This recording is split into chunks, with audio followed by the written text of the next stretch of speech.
Hello जुनूनियंस, क्या हाल चाल बच्चा लोग। आई होप सब लोग बड़े होंगे, फिट एंड फाइन होंगे। तो मैं हूं आलोक चौबे, आपका दोस्त, आपका होस्ट और आपका फिजिक्स मेंटर। वेलकम करता हूं मैं आप सभी लोगों का आपके अपने प्यारे से चैनल पीडब्ल्यू लिटिल चैंपर।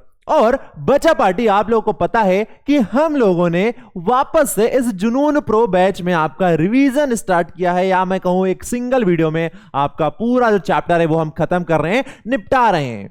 तो अभी तक हमने बहुत सारे चैप्टर्स पढ़ लिए हैं और आज हम विंड स्टॉर्म एंड साइक्लोन इस चैप्टर के बारे में कुछ चीजें देखने वाले हैं, या मैं कहूं पूरा चैप्टर ही समझने वाले हैं, डिस्कस करने वाले हैं, पर एक नए तरीके से। नए तरीके से का मतलब क्या है? तो आप लोगों को पता है कि आपके अपने इसी पीडब्ल्यू लिटिल चैम्प चैनल पर कुछ दिनों पहले ही हमने यह चैप्टर पढ़ा था इन डिटेल। मैंने आपको डिस्कस करवाया था। कहां पर? जुनून बैच के अंदर हमने यह चैप्टर पढ़ा था। तो अगर आपको वापस से उस चैप्टर को पढ़ना है, उसका सारा कंटेंट एक बार रिवाइज करना है, तो आपको क्या करना होगा? आपको इस वीडियो के डिस्क्रिप्शन में एक लिंक मिलेगी, उस लिंक पर जाएंगे तो वो लिंक डायरेक्ट आपको लेकर चली जाएगी विंड स्टॉर्म एंड साइक्लोन वाले वीडियो पर, जहां पर मैंने आपको इस चैप्टर का सारा कंटेंट पढ़ाया हुआ है। तो सर जी, अगर कंटेंट वाली वीडियो देखने के लिए वो वहां जाना पड़ेगा, तो इस वीडियो में क्या होगा ये भी तो बता दो। तो बहुत अच्छा सवाल है आप लोगों का। इस वीडियो में हम क्या करेंगे? प्रैक्टिस करेंगे, यानी क्वेश्चंस के थ्रू हम कॉन्सेप्ट्स को समझने वाले हैं। तो आप समझ गए होंगे कि हम इस वीडियो में बहुत सारे, ढेर सारे, इतने सारे सवाल करने वाले हैं इस चैप्टर से रिलेटेड, और वो सवाल आपकी हेल्प करेंगे उन कॉन्सेप्ट्स को वापस से रिकॉग्नाइज करने के लिए, उन्हें रिमेंबर करने के लिए, उन्हें वापस से याद करने के लिए। तो आप लोग समझ गए होंगे, यानी खूब सारा मजा आने वाला है, खूब सारी प्रैक्टिस होने वाली है। पर मैं चाहूंगा कि जितना इन्वॉल्वमेंट मेरा हो रहा है, जितना एंगेजमेंट मेरा हो रहा है, सेम एनर्जी के साथ आप लोग भी एंगेज होइए, आप लोग भी एंगेजमेंट दिखाइए। और वो कैसे? तो जब आपकी स्क्रीन पर कोई सवाल आए तो उस सवाल का आंसर फटाक से कमेंट बॉक्स में आपको देना है। ठीक है, चलिए तो स्टार्ट करते हैं और बात करते हैं कि आज इस क्लास में हम क्या क्या सीखेंगे। तो पूरा जो टॉपिक है वो हम डिस्कस करेंगे क्वेश्चंस के थ्रू, चाहे वो एयर एक्सर्ट प्रेशर हो, एयर एक्सपैंड ऑन हीटिंग हो, थंडरस्टॉर्म एंड साइक्लोन या सेफ्टी मेजर हो। हम हर एक टॉपिक को, अपने इस चैप्टर के हर एक टॉपिक को कवर करने वाले हैं with the help of questions. तो चलिए स्टार्ट करते हैं। यार आपका फर्स्ट क्वेश्चन जिसमें पूछा जा रहा है, tropical cyclone in American continent are called. Tropical cyclone in American continent, ध्यान से पढ़िए और इस सवाल का सही जवाब बताइए कि अमेरिकन कॉन्टिनेंट में जो ट्रॉपिकल साइक्लोन है उसे किस नाम से जाना जाता है। बिल्कुल सही जवाब है बच्चा पार्टी, इसका आंसर होगा हरिकेन। यानी जो अमेरिकन कॉन्टिनेंट होता है वहां पर हम ट्रॉपिकल साइक्लोन, या हम कहें साइक्लोन को जिस नाम से जानते हैं वो नाम है हरिकेन। अच्छा, टाइफून नाम से भी कहीं पर तो जानते हैं। अगर पता है आपको उस कंट्री का नाम तो जल्दी से बताइए, वरना मैं आपके सामने एक दूसरा फटाफट एक सवाल लेके आता हूं। अच्छा, ये विलाई विलाई जो है, या विली विली जो है, इसको भी, ये भी क्या एक साइक्लोन का नाम ही है। और यहां किस नाम से, यानी विली विली नाम से जो साइक्लोन है उसे कहां पर जाना जाता है? तो ऑस्ट्रेलिया में बच्चा पार्टी, ऑस्ट्रेलिया में साइक्लोन को विली विली नाम से जाना जाता है, और अमेरिकन कॉन्टिनेंट में इस साइक्लोन को हरिकेन के नाम से जाना जाता है। तो आंसर हो जाएगा बी। अगला सवाल क्या कहता है? देखो, बहुत सारे सवाल होंगे, ढेर सारे सवालों को पढ़ना है और सही आंसर टिक करना है, और जिसके सबसे ज्यादा सही आंसर होंगे क्या होगा वो आपको तभी पता चलेगा। Which of the following is the first sign of an approaching cyclone. यानी एक कोई साइक्लोन है जो कि अप्रोच कर रहा है, तो उसका सबसे फर्स्ट साइन क्या होता है? तो वो होता है बच्चों पावरफुल वाटर वेव्स। यानी जब साइक्लोन आता है तो समंदर में जो पानी होता है वो ऊंची ऊंची लहरों के रूप में किनारे की तरफ बढ़ने लगता है, और ये हमें इशारा मिलता है, ये हमें क्या मिलता है? एक आइडिया मिलता है कि हां भैया, एक पावरफुल साइक्लोन जो है वो किनारे की तरफ बढ़ रहा है, क्योंकि वाटर वेव्स जो है, पावरफुल वाटर वेव्स, वो आगे की तरफ बढ़ती हैं। तो आंसर हो जाएगा बी। नेक्स्ट क्वेश्चन कहता है the cyclonic storm occurring over the Caribbean sea is known as, Caribbean sea के ऊपर जो साइक्लोनिक स्टॉर्म होता है उसे क्या कहा जाता है? तो बच्चों अगर आपको बता दूं मैं तो ये भी अमेरिकन कॉन्टिनेंट के अंदर आता है और इसी वजह से इसे भी हरिकेन नाम से जाना जाता है, यानी सी वाला आंसर करेक्ट हो जाएगा। सी वाला आंसर करेक्ट हो जाएगा। आगे बढ़ते हैं अगले सवाल की ओर जो कि कहता है वार्म एयर, यहां पर क्या है? Air. Warm air is, warm air is dash then cold air, यानी जो वार्म एयर होती है वो कोल्ड एयर से क्या होती है? वो हैवियर होती है, लाइटर होती है, सेम होती है। तो बहुत सिंपल से आंसर है कि अगर हवा गर्म है तो क्या होगा? गर्म होने की वजह से पार्टिकल्स के अंदर एनर्जी और वो दूर दूर होंगे, पार्टिकल्स दूर दूर होंगे और इसी वजह से जो वार्म एयर होती है वो लाइटर होती है as compare to the cold air. तो आंसर हो जाएगा सी वाला।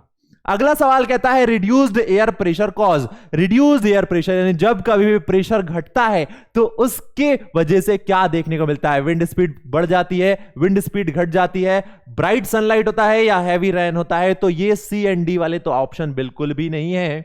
अगर हम बात करें रिड्यूस्ड एयर प्रेशर तो आपने एक लाइन सुनी होगी, reduced air pressure accompanied by the high wind speed, यानी अगर प्रेशर घट जाए तो क्या होता है? आपका जो विंड स्पीड है वो बढ़ जाती है, या अगर मैं कहूं विंड स्पीड के बढ़ने से वहां पर प्रेशर घट जाता है। तो ए वाला आंसर करेक्ट हो जाएगा।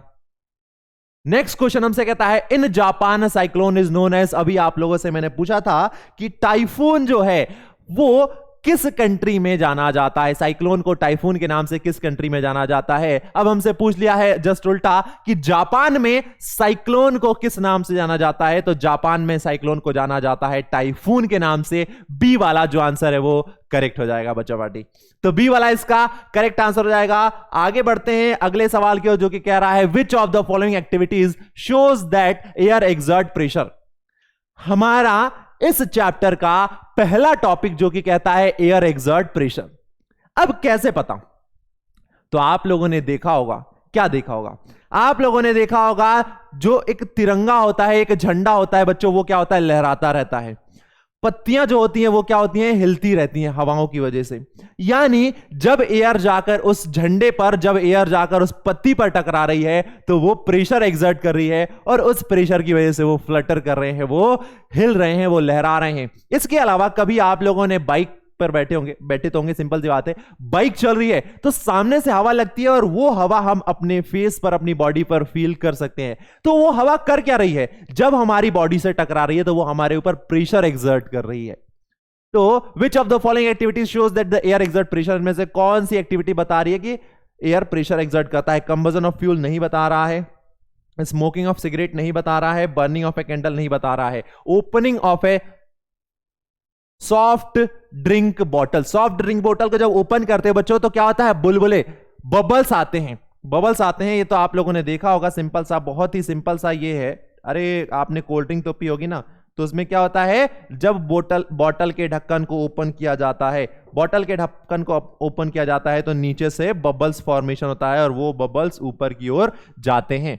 और ये क्या शो करता है? ये आपका शो कर रहा है कि जो एयर है वो प्रेशर एक्सर्ट करता है। तो बहुत सिंपल क्वेश्चन था और इसका उतना ही सिंपल क्या है? आंसर है। आगे बढ़ते हैं अगले क्वेश्चन पर जो कि आप लोगों से पूछ रहा है increase wind speed is accompanied by, just अभी हमने इसका उल्टा वाला, रिवर्स वाला आंसर या हम कहीं क्वेश्चन किया है। Increased wind speed is accompanied by reduced air pressure, increased air pressure, expansion of air या contraction of air। और इस एक्सपेरिमेंट को आप लोग चाहें तो ट्राई भी कर सकते हैं। कैसे ट्राई कर सकते हैं? तो आप मुझे बस थोड़ा सा टाइम दीजिए, चलिए मैं अभी आपको बताता हूं आप कैसे ट्राई कर सकते हैं। आपको एक पेज लेना है, उस पेज में एक पतला सा स्ट्रिप फाड़ लेना है। एक पेज लेना है, उसमें आपको एक पतला सा स्ट्रिप फाड़ लेना है, ठीक है? आपको एक पतली सी स्ट्रिप फाड़नी है और फिर क्या करना है? उस स्ट्रिप को अपने लिप्स के नीचे रखिए और ऊपर से फूंकिए आप।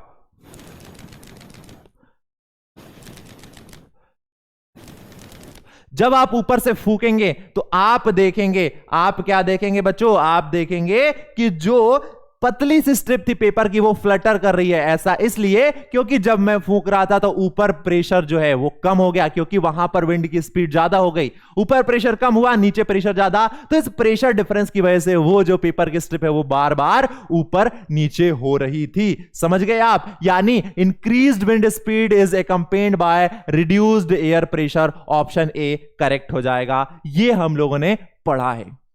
अगला सवाल हम लोगों से क्या कहता है? हमसे कहता है what is the main cause of change in the direction of wind. इसका मतलब क्या है? तो ये पहले मैं आपको दिखाता हूं, देखना जरा ध्यान से बच्चा पार्टी। ये हमारी अर्थ है और अर्थ पर एक इमेजिनरी लाइन है जो कि अर्थ को दो पार्ट्स में डिवाइड करती है, और इस इमेजिनरी लाइन को कहा जाता है इक्वेटर। इस इमेजिनरी लाइन को कहा जाता है इक्वेटर। इसके अलावा दो लाइंस और हैं जो कि आप लोगों को पता है, एक को कहते हैं ट्रॉपिक ऑफ कैंसर और एक को हम कहते हैं ट्रॉपिक ऑफ कैप्रिकॉन। ये भी इमेजिनरी लाइंस हैं। अब जनरली जो विंड की डायरेक्शन है वो क्या होनी चाहिए? विंड की डायरेक्शन होनी चाहिए नॉर्थ टू साउथ या साउथ टू नॉर्थ, यानी विंड की डायरेक्शन होनी चाहिए ये। विंड की डायरेक्शन होनी चाहिए बच्चा पार्टी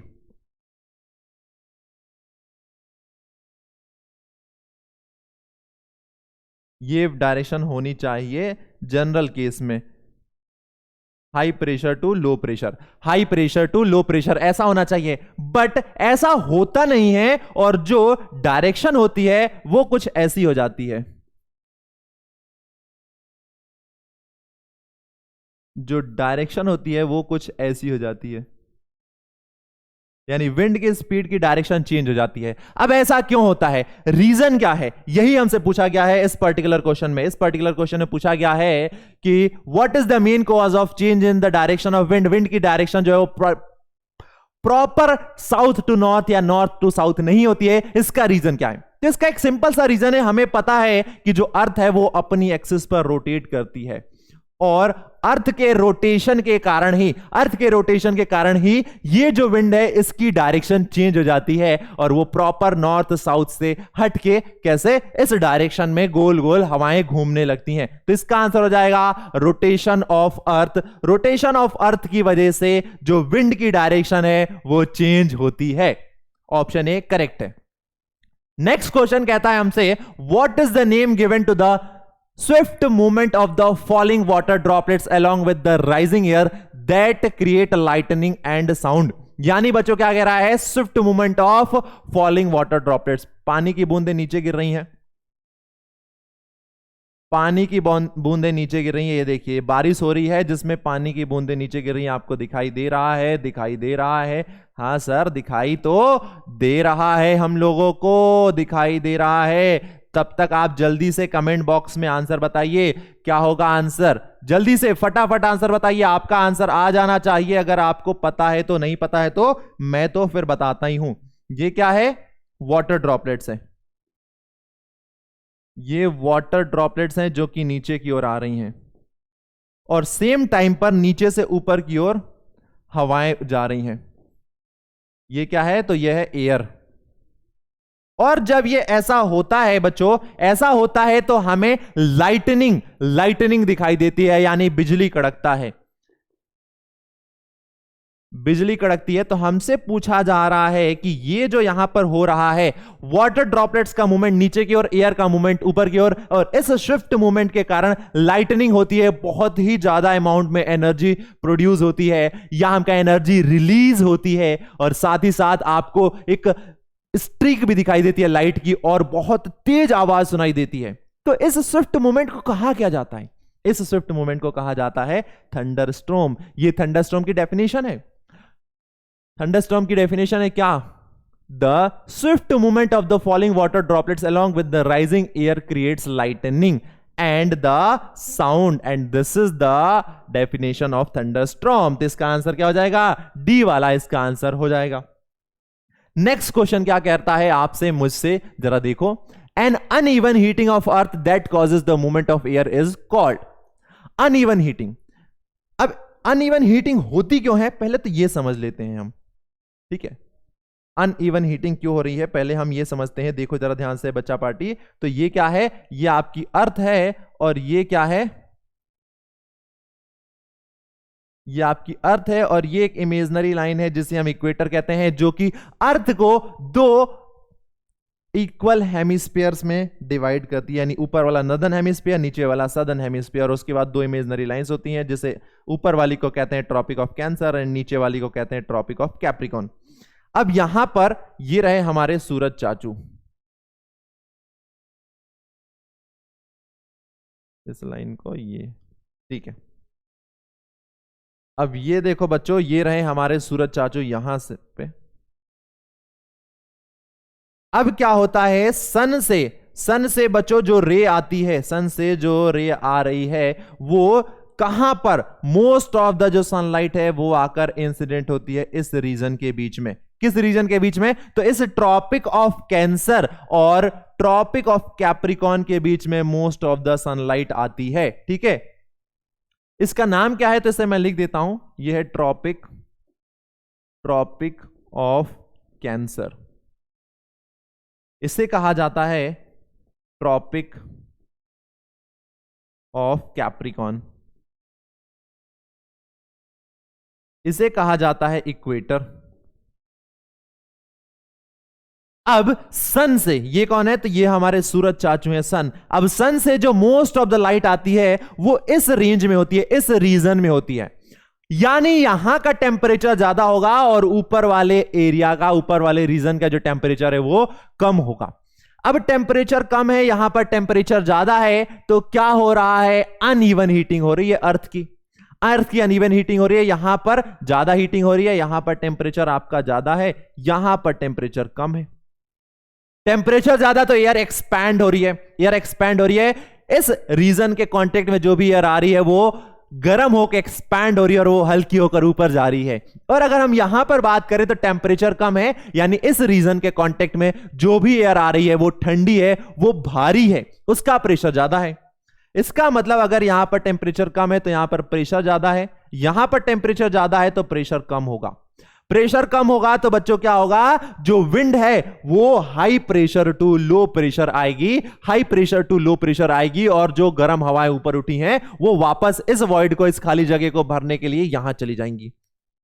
तो देखो होता क्या है, होता क्या है आपको मैं बताता हूं। ये एक हॉट रीजन है और ये एक कोल्ड रीजन है। अब क्या हो रहा है, हॉट रीजन में हवाएं आ रही हैं, गर्म होकर ये ऊपर उठ रही हैं, गर्म होने की वजह से ऊपर उठ रही हैं, और ये क्या है, हॉट एयर है। हॉट एयर है, ये हवाएं ऊपर उठ गई तो यहां पर क्या हो गया, स्पेस बन गया, यहां पर खाली जगह बन गई, और यहां पर ठंडी, जो कि क्या है, ठंडी हवाएं हैं जो कि हाई प्रेशर पर हैं, तो ये हवाएं क्या करेंगी, इस हाई प्रेशर रीजन से, इस हाई प्रेशर रीजन से ये मूव करेंगी कहां पर, इस लो प्रेशर रीजन की तरफ, क्योंकि ये हॉट है, गर्म है, गर्म है तो हवाएं कांटेक्ट में आई, कांटेक्ट में आने की वजह से वो गर्म हो गई, हल्की हो गई, ऊपर उठ गई, और ऊपर उठ गई तो यहां पर लो प्रेशर क्रिएट हो गया, यहां पर लो प्रेशर क्रिएट हो गया, और इसी वजह से यहां जहां पर टेम्परेचर कम था वहां पर हाई प्रेशर है, तो क्या होगा, जो हवाएं हैं वो high pressure to low pressure की ओर जाएंगी, हवाएं high pressure to low pressure की ओर जाएंगी, और ये हवाएं जब यहां चली गई तो क्या हो रहा है बच्चा पार्टी, देखो जरा ध्यान से, यहां पर वॉइड क्रिएट हो गया, यहां पर वॉइड क्रिएट हो गया, अब ये खाली जगह हो गई, अब ये खाली जगह हो गई तो ये गर्म हवाएं क्या होंगी, यहां पर आ जाएंगी, ये सारी जो गर्म हवाएं हैं इस जगह को फिल करने के लिए यहां पर हो जाएंगी, और आप देखेंगे एक कंप्लीट साइकिल बन जाएगा, एक कंप्लीट साइकिल बन जाएगा, यानी यहां से हवाएं यहां आ रही हैं गर्म, और यहां से ठंडी हवाएं यहां जा रही हैं जो वापस गर्म होकर ऊपर उठ रही हैं। तो ये क्या हो रहा है, मूवमेंट ऑफ एयर हो रहा है, मूवमेंट ऑफ एयर हो रहा है, और ये किस वजह से हो रहा है, अनइवन हीटिंग की वजह से, यानी uneven heating of the earth causes the movement of air. Movement of air हमको दिखाई दे रहा है, और किस वजह से, अनइवन हीटिंग की वजह से। तो हमसे पूछ रहा है ये जो मूवमेंट ऑफ एयर है ये होता क्यों है, तो ये होता है एटमॉस्फेरिक कन्वेक्शन की वजह से। कन्वेक्शन का मतलब है a method of heat transfer between, या method of heat transfer in fluid, यानी हवाओं के बीच में जो हीट ट्रांसफर होता है, जिस प्रोसेस से होता है उसे कहा जाता है कन्वेक्शन, कन्वेक्शन। कन्वेक्शन क्या है? तो convection is a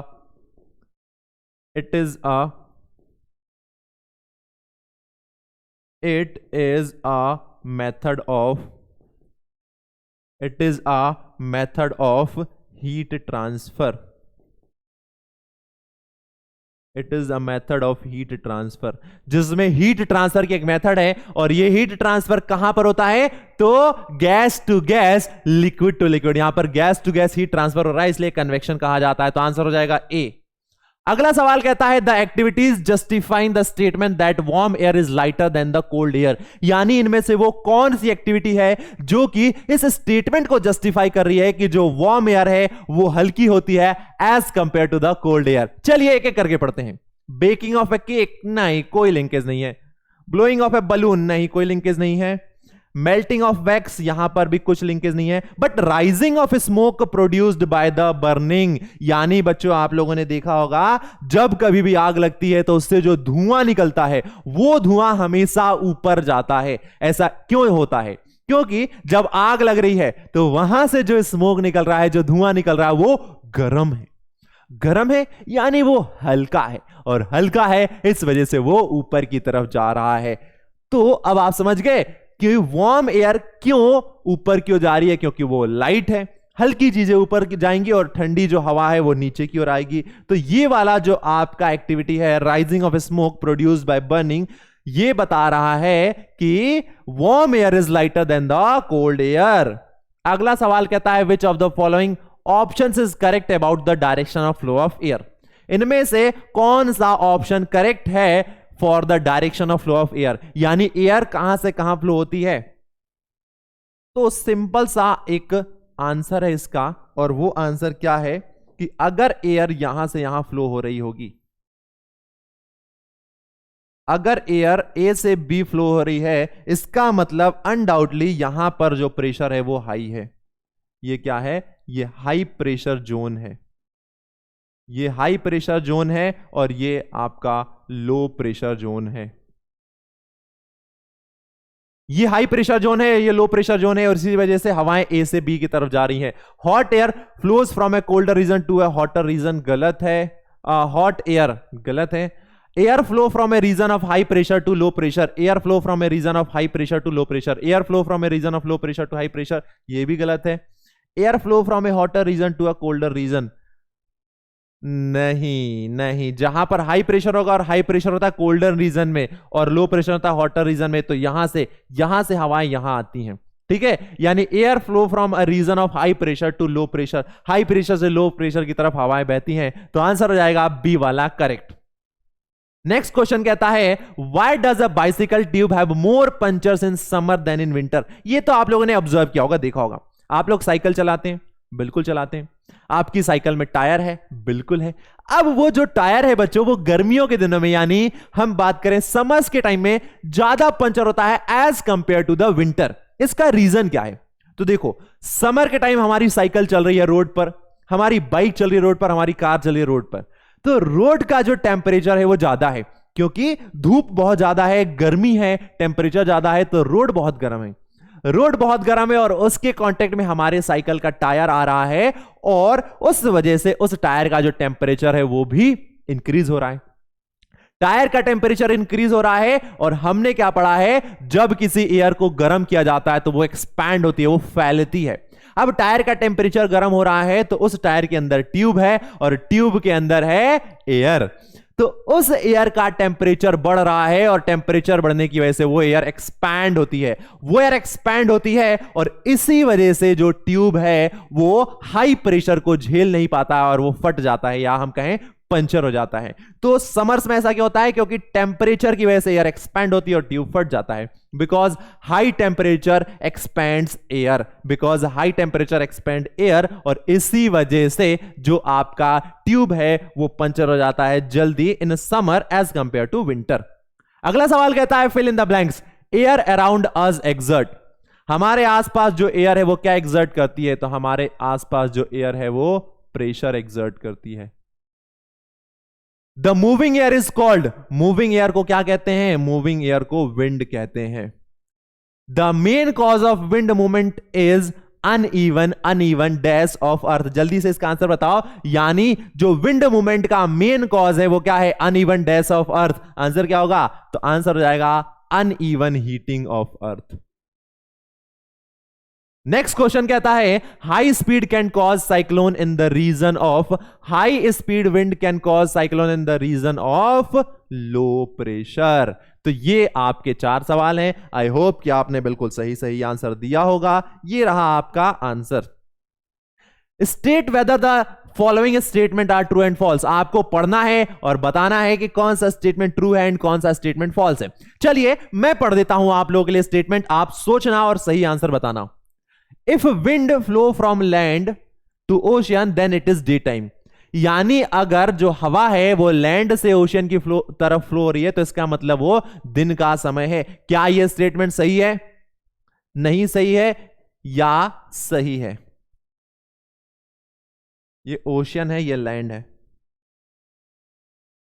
during the day time, दिन के समय सन आ रहा है, सन आ रहा है तो जो लैंड है वो जल्दी से गर्म हो जा रहा है एज कंपेयर टू ओशियन। यानी इसका टेम्परेचर ज्यादा है, इसका टेम्परेचर कम है ना, क्योंकि पानी को गर्म होने में ज्यादा समय लगता है। इसका टेम्परेचर ज्यादा है, इसका मतलब यहां पर प्रेशर कम है, यहां पर प्रेशर ज्यादा है दिन के समय। तो दिन के समय जो हवाओं का रुख होगा वो क्या होगा? High pressure to low pressure, यानी ocean to land. But first statement में कह रहा है कि लैंड टू ओशियन, यानी ये तो गलत हो गया। तो पहला वाला जो स्टेटमेंट है वो तो फॉल्स है। सेकेंड स्टेटमेंट देखो, a very high pressure system with very high speed wind surrounding it form a cyclone. सच में ऐसा होता है? ऐसा तो नहीं होता है। यानी साइक्लोन के सेंटर में लो प्रेशर होता है और उस लो प्रेशर के अराउंड हवाएं बहुत तेजी से गोल गोल चक्कर लगाती हैं, यानी ये तो गलत हो गया। हाई प्रेशर नहीं होता है, लो प्रेशर होता है। नेक्स्ट स्टेटमेंट कह रहा है the coast line of India is not vulnerable to cyclone. Not vulnerable यानी जो इंडियन कोस्ट है उसको साइक्लोन से कोई खतरा नहीं है। अब बच्चों इंडियन कोस्ट आपको दिखाता हूं, यानी आपको इंडियन कोस्ट दिखाता हूं। इंडियन कोस्ट कुछ ऐसी है, आपको थोड़ा सा दिखा दिया जाता है, एग्जैक्ट तो नहीं है ऐसे मैप इंडिया का, बट ये जो कोस्टल रीजन है इंडिया का, ये इंडिया का जो कोस्टल रीजन है, कहा जा रहा है कि it's not vulnerable to cyclone. Cyclone से इंडिया के कोस्टल रीजन को कोई खतरा नहीं है और ये एकदम सफेद झूठ बोला जा रहा है। बिल्कुल नहीं, बिल्कुल नहीं, बहुत खतरा है। आपने सुना होगा आए दिनों साइक्लोन्स आते हैं और इंडिया के कोस्ट लाइन को हिट करते हैं, जिसकी वजह से बहुत ज्यादा इफेक्ट होता है, बहुत ज्यादा डैमेज होता है। आपने सुना होगा ओडिशा में एक साइक्लोन आया था, उस साइक्लोन ने कितना हिट किया। फिर आपने सुनते रहते हैं कि वेस्ट बंगाल में आ गया है, यहां आपके ईस्टर्न कोस्ट पे आ गया है, वेस्टर्न कोस्ट पे साइक्लोन आया है, वो हिट किया है। तो इसकी वजह से बहुत ज्यादा डैमेज होता है। यानी इंडिया इज, या हम कहें coast line of India is vulnerable to cyclone. तो ये वाला स्टेटमेंट भी गलत हो गया, फॉल्स। अगला कह रहा है warm air is lighter than cool air. Warm air जो है वो हल्की होती है as compare to cool air. ये स्टेटमेंट तो बिल्कुल सही है। हमको पता है कि हाँ, जो गर्म हवा होती है वो ठंडी होती है, हल्की होती है एज कंपेयर टू द ठंडी हवा। तो इसका आंसर ट्रू हो जाएगा।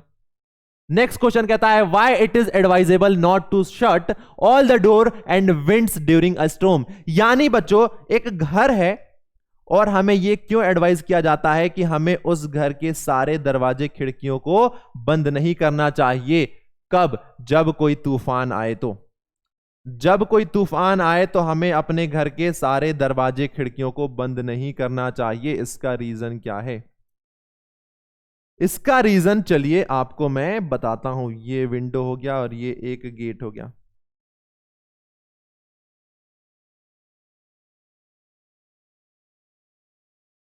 अब देखो, अगर सारे दरवाजे खिड़कियां बंद हैं तो अंदर से कोई भी हवा पास नहीं हो रही है। अंदर से कोई हवा पास नहीं हो रही है और सारी जो हवा है वो कहां से पास हो जा रही है? इस बिल्डिंग के ऊपर से, इस घर के ऊपर से सारी हवा पास हो रही है। यानी ऊपर क्या हो गया? जो विंड की स्पीड है वो ज्यादा हो गई ऊपर, यानी घर के ऊपर बच्चों विंड स्पीड क्या हो गया? विंड स्पीड ज्यादा हो गया। और आपने पढ़ा है high wind speed is accompanied by low air pressure. अगर विंड स्पीड ज्यादा हो गई तो यहां पर लो प्रेशर क्रिएट हो जाएगा, यानी आपके घर के छत पर लो प्रेशर क्रिएट हो जाएगा क्योंकि सारी हवा ऊपर से जा रही है। अब अंदर से आपने सारे खिड़की दरवाजे बंद कर दिए हैं, यानी हवा को अंदर जाने का कोई रास्ता ही नहीं है। सारी हवा ऊपर से जा रही है, विंड स्पीड ज्यादा, इसका मतलब लो प्रेशर है। और नीचे यहां पर हाई प्रेशर होगा, नीचे यहां पर हाई प्रेशर होगा, हाई प्रेशर होगा क्योंकि कोई हवा नहीं है, यहां पर हाई प्रेशर होगा बिकॉज नो एयर, मतलब एयर तो है बट वहां पर स्पीड उसकी बहुत कम है, तो यहां पर हाई प्रेशर होगा। अब नीचे हाई प्रेशर ऊपर लो प्रेशर, तो क्या होगा, इस प्रेशर डिफरेंस की वजह से ये जो छत है ये उड़ जाएगी, जो छत है वो उड़ जाएगी। अगर प्रेशर डिफरेंस इतना हो गया तो छत उड़ जाएगी। और इसी वजह से आप लोगों ने देखा होगा जब कभी भी तूफान आते हैं, जब कभी भी तूफान आते हैं तो जो झुग्गी झोपड़ियां होती हैं उनके ऊपर रखी हुई जो छत होती है वो उड़ जाती है, जो टीनें होती हैं वो उड़ जाती हैं। क्यों? प्रेशर डिफरेंस के कारण। और अगर हम विंड एंड जो विंडोज हैं और जो दरवाजे अगर उनको खोल दें तो क्या होगा, हवाएं इनमें से पास हो जाएंगी, हवाएं इनमें से पास हो जाएंगी तो यहां पर भी थोड़ा प्रेशर रिड्यूस होगा, यहां पर भी प्रेशर रिड्यूस होगा और फिर इतना प्रेशर नहीं जनरेट हो पाएगा कि छत उड़ पाए। इसीलिए एडवाइस किया जाता है कि जब कभी भी तूफान आए तो हमें अपने घर के खिड़की दरवाजों को बंद नहीं करना चाहिए। ये रहा इसका proper answer. It is advisable not to shut all the doors and windows during a storm in order to avoid the roof of the house getting blown away due to the low pressure created by heavy winds। वही है जो आपको यहां पर समझाया है answer, ठीक है। नेक्स्ट क्वेश्चन क्या कहता है, आराम से पढ़िए। पहली captain empty bottle made of plastic inside a refrigerator after few empty bottle, ठीक है, after a few hours when she opened the refrigerator she found the bottle had collapsed, explain the possible reason. बहुत simple reason है इसका। तो पहेली ने एक empty bottle को, खाली बॉटल को फ्रिज में रखा। अब हमारे लिए तो खाली बॉटल है, पर आपको शायद ये बात तो पता ही होगी कि खाली होने के बाद, खाली मतलब उसमें कोई दूध नहीं है, उसमें कोई पानी नहीं है, उसमें कोई लिक्विड नहीं है, बट इट डजंट मैटर कि उसमें कोई गैस नहीं है, उसमें गैस है, उसके अंदर एयर है, उसके अंदर हवा है, उसके अंदर ऑक्सीजन है। यानी एक एम्प्टी बॉटल के अंदर भी एयर होती है, एम्प्टी बॉटल के अंदर भी एयर होती है। और जब हम इस बॉटल को रेफ्रिजरेटर में रखते हैं तो टेम्परेचर कम होने की वजह से क्या चीज बनेगा बच्चों, तो देखो टेम्परेचर कम होने की वजह से इस बॉटल के अंदर की जो एयर है वो क्या हो जाएगी, इस बॉटल के अंदर की एयर पास आ जाएगी, कॉन्ट्रास्ट हो जाएगी सारी एयर। अभी देखो, अभी इस केस में, फर्स्ट केस में, इन केस 1 जितना प्रेशर ऊपर से लग रहा था, प्रेशर कौन सा, आउटसाइड, जितना आउटसाइड प्रेशर लग रहा था उतना ही इस पर इनसाइड प्रेशर लग रहा था।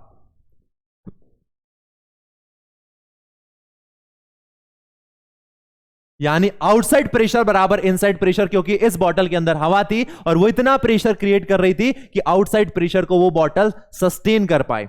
तो अंदर भी प्रेशर उतना ही जितना बाहर है। अब सेकंड केस में क्या हुआ कि जब हमने इस बॉटल को रेफ्रिजरेटर में रखा तो सारी जो एयर है वो कॉन्ट्रास्ट हो गई, क्योंकि टेम्परेचर कम था, टेम्परेचर कम होने की वजह से सारी एयर कॉन्ट्रास्ट हो गई और अंदर जो प्रेशर है वो रिड्यूस्ड हो गया। यानी जो इनर प्रेशर है बच्चों वो रिड्यूस हो गया। बाहर से तो प्रेशर लग ही रहा था, आउटर प्रेशर। अब क्या हो गया इस सिनेरियो में, सेकंड कंडीशन में जो आपका आउटर प्रेशर है,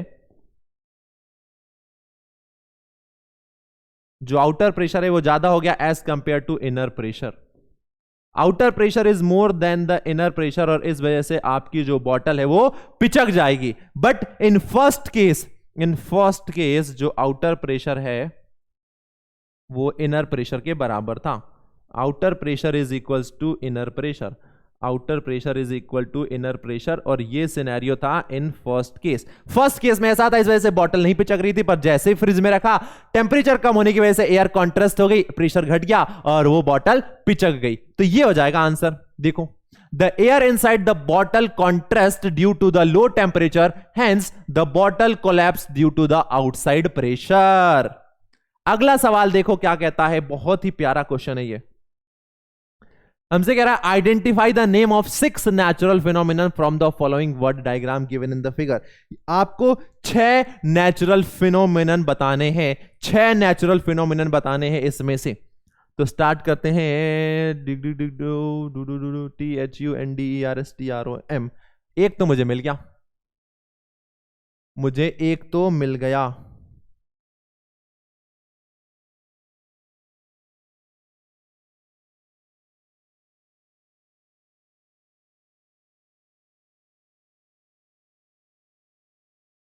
ये देखो एक मिल गया है मेरे को, आप लोगों को भी मिल तो गया होगा ये वाला एक, थंडरस्टॉर्म। ठीक है, अब देखते हैं थंडरस्टॉर्म में HURRICN हरिकेन एक और मिल गया, बहुत सिंपल है। एक और मिल गया मुझे, तो एक और मिल गया, ये रहा।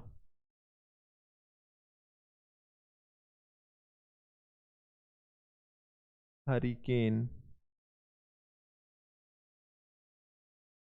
दो मिल गए, एक थंडरस्टॉर्म हो गया, एक हरिकेन हो गया। अब और ढूंढते हैं, और ढूंढते हैं हम, और ढूंढते हैं, और ढूंढते हैं, और ढूंढते हैं। ओ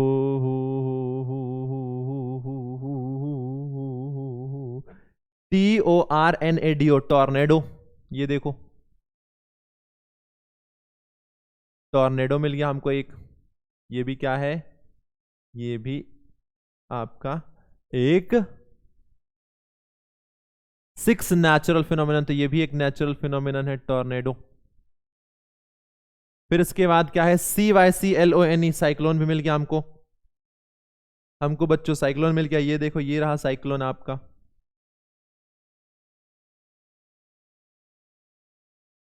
ये रहा साइक्लोन, साइक्लोन भी हमको मिल गया है, साइक्लोन। एक दो तीन चार हो गए, हमको 6 ढूंढने हैं, हमको 6 ढूंढने हैं। साइक्लोन हो गया, टॉर्नेडो हो गया, हरिकेन हो गया, थंडरस्टॉर्म हो गया। अब देखो, अब मुझे एक और दिख गया है, क्या आपको दिखा? क्या नहीं दिखा? मुझे दिख गया है, चलो मैं बताता हूं कौन सा। सॉरी, मैं दिखाता हूं, मुझे एक और दिख रहा है। आप लोगों को अगर ना दिख रहा हो तो कोई बात नहीं। Typhoon, TYPHOON।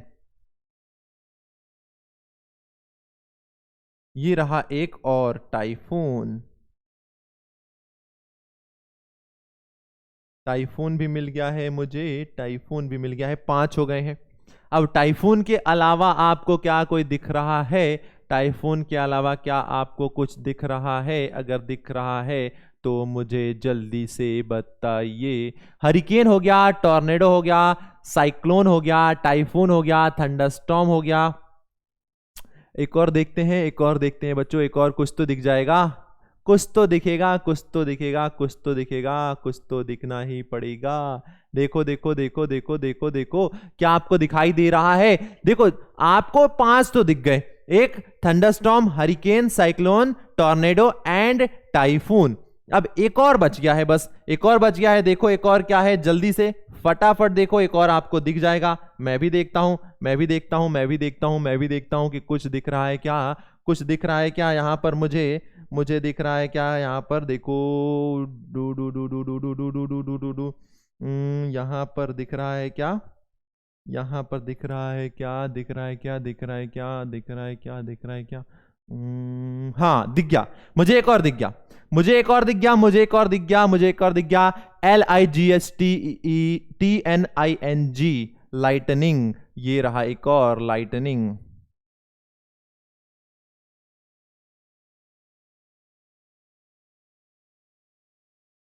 ये रहा लाइटनिंग, हमें एक और मिल गया। तो हमसे 6 नेचुरल फिनोमिनन पूछे थे, हमने 6 बता दिए। लाइटनिंग समझ में आ गया? तो ये देखो कितना मजेदार सवाल है। आपसे क्रॉस पजल दिए गए हैं और आपसे बोला कि आपको यहां पर 6 नेचुरल फिनोमिनन ढूंढने हैं, हमने ढूंढ लिया।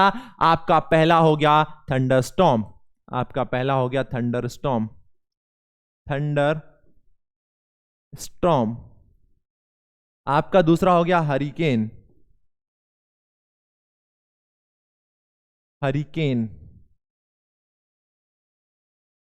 फिर हो गया आपका साइक्लोन,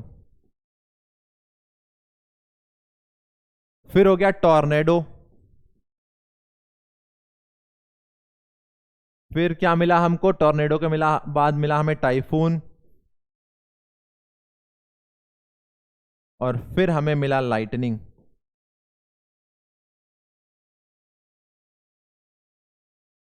ये हो गए 6 नेचुरल फिनोमिनन जो कि हमने ढूंढ लिए। 6 नेचुरल फिनोमिनन ढूंढ लिए बच्चा पार्टी। चलो अब अगले सवाल की ओर देखते हैं, अगला सवाल क्या पूछ रहा है आपसे। तो बच्चा लोग ये सवाल हो गया, अगला सवाल देख लो भाई। अगला सवाल क्या कहता है, what are the precautions one must take when one is in a cyclonic hit area. यानी अगर हम किसी साइक्लोनिक हिट एरिया में हो तो हमें किन बातों का ध्यान रखना चाहिए। पहला स्टेटमेंट कह रहा है, not drink contaminated water, store and use drinking water effectively. बिल्कुल सही बात कह रहा है, बिल्कुल हमें ऐसा करना चाहिए, कंटेमिनेटेड वाटर नहीं पीना चाहिए वरना और बीमार पड़ेंगे, हमें वाटर स्टोर करके रखना चाहिए। Not touch wet switches and fallen power lines. बिल्कुल अगर हम वेट स्विचेस को टच करते हैं तो हमें करंट लग सकता है, या फिर हम बिजली के तारों को छूते हैं तो करंट लग सकता है। Not go out just for shake of fun. बिल्कुल हमें बाहर नहीं जाना चाहिए मस्ती करने के लिए, यार बोर हो रहे हैं घर में बैठे बैठे, नहीं, क्या हो सकता है हमें नहीं पता, इसलिए हमें घर में रहना चाहिए। यानी ये सारे ही स्टेटमेंट बिल्कुल सही है, इन सारे प्रिकॉशंस का हमें ध्यान रखना चाहिए अगर हम किसी साइक्लोनिक हिट एरिया में है तो। नेक्स्ट क्वेश्चन कहता है, which of the following is are true. एक एक करके पढ़ते हैं। The wind blows because of difference in air pressure from one location to another. बिल्कुल स्टेटमेंट करेक्ट है। Wind blows from areas of high pressure towards the area of low pressure, ये भी statement correct है। If the high pressure area is very close to the low pressure area और if the pressure difference is very great the wind can blow very fast. बिल्कुल सही है, यानी सारे ही statement सही हैं। डी वाला आंसर करेक्ट हो जाएगा, डी वाला आंसर करेक्ट हो जाएगा, सारे स्टेटमेंट बिल्कुल सही हैं। नेक्स्ट क्वेश्चन कहता है, टाइफून इज एसेंशियली। टाइफून क्या है, एक फ्लड है, एक साइक्लोन है, एक अर्थक्वेक, एक नन ऑफ दीज। अब इससे सिंपल सवाल बच्चा पार्टी अगर आपको मिलता है तो बताना, बहुत सिंपल है, typhoon is a cyclone. B वाला आंसर करेक्ट हो जाएगा। और टाइफून, साइक्लोन को टाइफून नाम से किस देश में जाना जाता है, उस कंट्री का नाम मुझे जानना है, फटाक से कमेंट करके बताओ। तब तक अगले सवाल पर लेके चलता हूं मैं। How do cyclones decreases the fertility of the soil in the coastal areas. आप लोगों ने सुना होगा जब साइक्लोन आता है तो वो सिर्फ ह्यूमन लाइफ और प्रॉपर्टीज का ही डैमेज नहीं करता है। जब साइक्लोन आता है तो उस साइक्लोन के साथ ओशियन का सलाइन वाटर कहां पर आता है, कोस्टल एरियाज में आता है। और कोस्टल एरियाज में जब वो सलाइन वाटर आता है तो उस नमक की वजह से, उस सलाइन वाटर की वजह से जो सॉइल है उसकी फर्टिलिटी कम हो जाती है। यानी जब वो साइक्लोन आ रहा है तब तो वो दिक्कतें कर ही रहा है, पर उसके बाद भी वो दिक्कतें कर रहा है क्योंकि वो फर्टिलिटी को डिक्रीज कर दे रहा है, जिसकी वजह से लॉन्ग रन में प्रॉब्लम हो रही है। By flooding the land with saline water, option A बिल्कुल करेक्ट है। नेक्स्ट क्वेश्चन कहता है, the instrument that measures the wind speed is called. उस इंस्ट्रूमेंट को क्या कहा जाता है जो विंड की स्पीड को मेजर करता है। थर्मामीटर टेम्परेचर मेजर करता है, सिस्मोग्राफ ये आपका अर्थक्वेक मेजर करता है, अमीटर ये आपका करंट मेजर करता है, बट एनीमोमीटर ये आपका विंड मेजर करता है। चलिए बता देता हूं, ये आपका टेम्परेचर मेजर करता है, ये टेम्परेचर मेजर करता है थर्मामीटर। सिस्मोग्राफ आपका अर्थक्वेक की इंटेंसिटी को मेजर करता है, तो हम अर्थक्वेक ही लिख देते हैं अकेला। आपका जो एमीटर है बच्चों ये करंट मेजर करता है, ये करंट मेजर करता है, बट जो विंड मेजर करता है या जो विंड की स्पीड को मेजर करता है उसे कहा जाता है अनीमोमीटर। और यही हमसे पूछा था, यानी बी वाला आंसर हमारा बिल्कुल सही हो जाएगा। अगला सवाल क्या कहता है, अगला सवाल कहता है, which of the following plays an important role in the early warning system for the cyclones. यानी इनमें से कौन वो है जो कि एक इंपॉर्टेंट रोल प्ले करता है हमें अर्ली वार्निंग देने के लिए। यानी आप लोगों ने न्यूज चैनलों पे देखा होगा, हमें साइक्लोन आने से 24 से 48 घंटे पहले ही पता चल जाता है। तो आखिर इनमें से कौन होता है जो हमारी हेल्प करता है, तो जो हमारी हेल्प करता है उसे हम कहते हैं सैटेलाइट। यानी सैटेलाइट्स क्या करती हैं, उस साइक्लोन एरिया पर कंटिन्यूअसली नजरें बनाई रखती है और वो हमें इंफॉर्मेशन प्रोवाइड करती है, जिस इंफॉर्मेशन के बेस पर गवर्नमेंट एजेंसीज हमें क्या करती हैं, इंफॉर्मेशन देती हैं कि हमें उस साइक्लोन हिट एरिया से, साइक्लोन प्रोन एरिया से दूर हट जाना चाहिए। ठीक है, तो सैटेलाइट्स हमारी बहुत हेल्प करती हैं। अब देखो सारे जो क्वेश्चंस कर रहे हैं, सारे क्वेश्चंस क्या है, रिलेवेंट है, सारे क्वेश्चंस वही है जो कि हम लोगों ने पढ़ा है। तो मजा आ रहा है कि नहीं, मजा आ रहा है कि नहीं क्वेश्चन सॉल्व करने में। और अगर क्वेश्चन बन रहा है तो भी मजा आ रहा होगा। आगे बढ़ते हैं, एक और क्वेश्चन करते हैं, थोड़ा और मजा करते हैं। Cyclones are associated with high speed wind, बिल्कुल साइक्लोन्स आते हैं तो हाई स्पीड विंड होती है। डिफरेंशियल एयर प्रेशर होता है और अनइवन हीटिंग ऑफ लैंड की वजह से होता है, यानी सारा ही आंसर है। यानी साइक्लोन इन सभी कारणों की वजह से होता है, या साइक्लोन में ये सारे कारण होते हैं। अगला सवाल कहता है which of the following Indian department provide cyclone warning services. इनमें से वो कौन सी गवर्नमेंट बॉडी है, वो कौन सी गवर्नमेंट एजेंसी है जो कि साइक्लोन वार्निंग प्रोवाइड करती है हमें? तो इंडियन फॉरेस्ट डिपार्टमेंट नहीं, इंडियन एडमिनिस्ट्रेटिव डिपार्टमेंट नहीं, इंडियन मेट्रोलॉजिकल डिपार्टमेंट ये प्रोवाइड करता है हमें cyclonic warning. Option C correct हो जाएगा। तो जस्ट अभी मैंने आपको बोला था कि एक गवर्नमेंट बॉडी होती है जो कि सैटेलाइट्स के हेल्प से हमें वार्निंग देती है 24 या 48 आवर प्रायर कि कोई साइक्लोन हिट करने वाला है। तो वो बॉडी कौन सी है? वो गवर्नमेंट एजेंसी है इंडियन मेट्रोलॉजिकल डिपार्टमेंट, जो कि हमें साइक्लोन या बाकी नेचुरल डिजास्टर्स के बारे में इंफॉर्मेशन प्रोवाइड करता है। What is cyclone? साइक्लोन है क्या? तो डेफिनेशन पढ़ते हैं साइक्लोन की। A large scale air mass that rotates around a strong center of low atmospheric pressure। बिल्कुल सही है, पहला वाला करेक्ट है। बाकी वाले भी पढ़ते हैं। A storm with thunder and lightning and accompanied by heavy rainfall, इसे साइक्लोन नहीं कहते हैं। An overflow of large amount of water beyond its normal limit, इसे भी नहीं कहते हैं। A severe snowstorm with high wind, इसे भी हम साइक्लोन नहीं कहते हैं। साइक्लोन कहा जाता है a large scale air mass that rotates around a strong center of low atmospheric pressure। How are monsoon winds form? Monsoon winds क्या होती हैं? तो मॉनसून विंड्स यानी वो विंड्स जिनकी वजह से इंडियन सब कॉन्टिनेंट में बारिश होती है। यानी जब हमारे यहां रेनी सीजन आता है तो हम कहते हैं ना मॉनसून आने वाला है, मॉनसून आने वाला है। तो मॉनसून का मतलब क्या है? हवाएं होती हैं एक प्रकार की, और उनका मतलब क्या होता है? The air over the land gets heated and rises and this cause the wind to flow from the ocean towards the land which gives rise to the monsoon wind. ये वाला आंसर करेक्ट है। देखो होता क्या है, गर्मियों के तुरंत बाद बरसात आती है, ये तो आपको पता है। समर्स के जस्ट बाद रेनी सीजन आता है। समर्स के टाइम क्या होता है बच्चों? टेम्परेचर बहुत ज्यादा होता है। कहां पर? लैंड का। लैंड का टेम्परेचर बहुत ज्यादा होता है, जिसकी वजह से उसके कांटेक्ट में आने वाली हवाएं गर्म होती है और वो ऊपर उठती हैं। ऊपर उठती हैं तो वहां पर वॉइड क्रिएट होता है। वॉइड क्रिएट होता है तो समंदर से जो ठंडी हवाएं हैं वो लैंड की तरफ आती हैं। समंदर से ठंडी हवाएं लैंड की तरफ आती हैं, और जब वो हवाएं लैंड की तरफ आती हैं तो वो ठंडी हवाएं अपने साथ वाटर ड्रॉपलेट्स को कैरी करते हुए लेके आती हैं। वाटर ड्रॉपलेट्स को अपनी ओर कैरी करते हुए लेके आती हैं, और फिर वो सारा वाटर जो है वो गिर जाता है लैंड पर इन अ फॉर्म ऑफ रेन, और इस प्रकार से कुछ बारिश होती है। और ये जो हवाएं आ रही हैं ओशियन से लैंड की तरफ अपने साथ पानी कैरी करके, वाटर कैरी करके, उन हवाओं को कहा जाता है मॉनसून विंड। ओके, तो आंसर हो जाएगा ये A. Next question, why are thunderstorms observed in hot areas? Thunderstorm जो है वो हॉट एरियाज में क्यों ऑब्जर्व किए जाते हैं? ठीक है, रीजन देखते हैं। The high temperature leads to more evaporation, more cloud formation and heavy rainfall, नहीं। The hot areas have warm air current in lower part of atmosphere which led to heavy rainfall in the area, नहीं। The high temperature produces upward rising winds that carry water droplets with them and result in heavy rainfall accompanied by lightning, ये वाला बिल्कुल सही है। Thunderstorm कब होता है? जब ऊपर से पानी आए, वाटर ड्रॉपलेट्स आए, नीचे से हवाएं ऊपर की ओर जाएं। और हवाएं ऊपर कब जाएंगी? जब टेम्परेचर ज्यादा होगा। टेम्परेचर ज्यादा होगा तो हवाएं ऊपर जाएंगी, ये टकराएंगे और यहां पर लाइटनिंग होगी और बरसात होगी, और इसे थंडरस्टॉर्म कहा जाता है। The thunderstorm usually develops in which areas of India, यानी इंडिया के किन पार्ट्स में थंडरस्टॉर्म जनरली देखने को मिलता है? Commercial and residential industrial area, नहीं।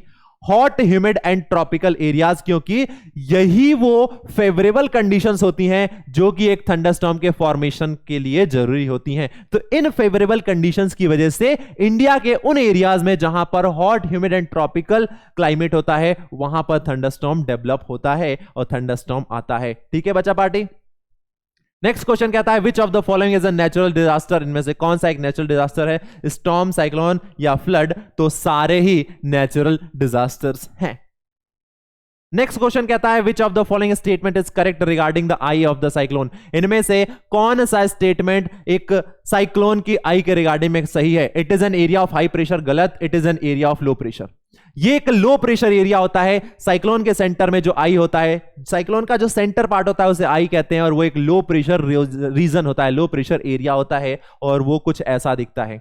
ये आई है बच्चा, देखो ये आई होता है साइक्लोन का, और यहां पर प्रेशर बहुत कम होता है, लो प्रेशर, और इसी वजह से जो हवाएं हैं वो तेजी से इसके चारों तरफ घूमती हैं, इसके चारों तरफ घूमती हैं। ठीक है, तो ये थे हमारे कुछ नन्हे मुन्ने प्यारे प्यारे से चुन्नू मुन्नू जुनूनियन सवाल, जिन सवालों ने आपको अपने इस चैप्टर जिसका नाम था विंड स्टॉर्म एंड साइक्लोन को समझने में आपकी हेल्प की होगी। और अगर आपको इस चैप्टर का देखना है कंटेंट वाला लेक्चर, यानी जहां पर सारी चीजें पढ़ाई गई हैं, समझाई गई हैं, तो इस वीडियो के डिस्क्रिप्शन में आपको वो लिंक मिल जाएगी। मैंने ही पढ़ाया है, तो आप जाइए वहां पर वो वीडियो भी देखिए, और यहां पर आप क्वेश्चंस की प्रैक्टिस कर सकते हैं, सॉल्व कर सकते हैं। तो ठीक है बच्चा पार्टी, ये थी हमारी आज की प्यारी सी क्लास। अब बताइएगा कि इस क्लास में आपको मजा आया कि नहीं, आपने कुछ सीखा कि नहीं, और मिलेंगे हम लोग इसी तरीके से बहुत जल्द अगली क्लास में। तब तक पढ़ते रहिए, मुस्कुराते रहिए, अपना ख्याल रखिए, टाटा बाय बाय एंड